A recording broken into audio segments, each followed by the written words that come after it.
ពេលដែលបញ្ជាទិញរួចត្រូវ login ចូលពេលដែល login ចូលបានជោគជ័យបែបនេះចង់ឆែកមើលអវ៉ាន់សូមចុចកន្លែងពាក្យខ្ញុំបន្ទាប់មកទៀតសូមមើលកន្លែងបងតំណែង mall អញ្ចឹងបងគ្រាន់តែចុចមកគឺឃើញមានតំណែងដែលយើងបានរើសរួចហ្នឹង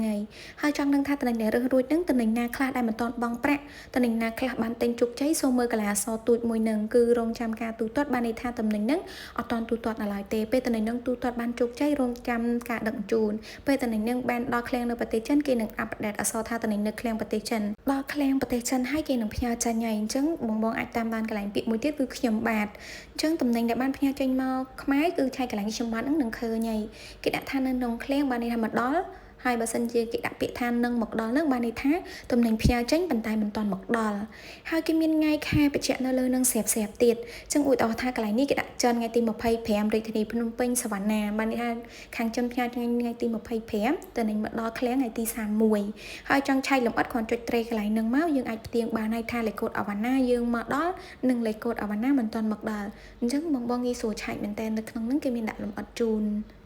ចំពោះការដាក់ទឹកប្រាក់វិញបងគ្រាន់តែចូលទៅកន្លែងពាក្យថាកាបូបរបស់ខ្ញុំការដាក់ទឹកប្រាក់នៅក្នុងនឹង scan បានចាប់ពី$1រហូតដល់$100បងអាច scan តាម ABA QR បាន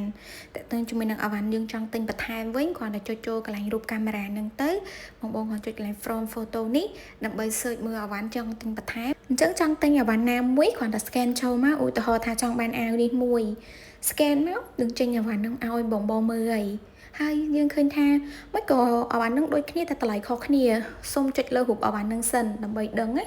អញ្ចឹងបើសិនជាចង់មើលអវ៉ាន់ផ្សេងទៀតអញ្ចឹងលោដាមានតំណែងច្រើនមុខមែនតែនហ្មងមិនថាអវ៉ាន់គ្រឿងញ៉ាំឬមើលក៏តំណែងក្នុងស្រុកក្រៅស្រុកទេគឺមានទាំងអស់អញ្ចឹងបងគ្រាន់តែចុចមើលនៅខាងក្រោមហ្នឹងបានហើយការទិញតាមជា app លោដាបងមិនបារម្ភថាបជាទិញហើយអត់បានអវ៉ាន់ទេមួយទៀតបជាទិញហើយតិចគេអត់ធានាខុសត្រូវលើអវ៉ាន់របស់យើងទៅ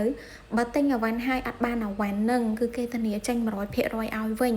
នឹងមួយទៀតដែរករណីថាបងចង់ដឹងពីព័ត៌មានផ្សេងអីហ្នឹងអាចសួរលោដាបានទាំងអស់ចំពោះទីតាំងរបស់លោដាវិញមាន260សាខាឯណោះហើយចង់មើលសាខាលេខទូរស័ព្ទដៃខាងសាខាហ្នឹងងាយស្រួលមែនតើគ្រាន់តែចុចចូលឡើងផ្ទះហ្នឹងមកបន្ទាប់មកឃើញការដឹងជូនអន្តរជាតិសាខាលោដា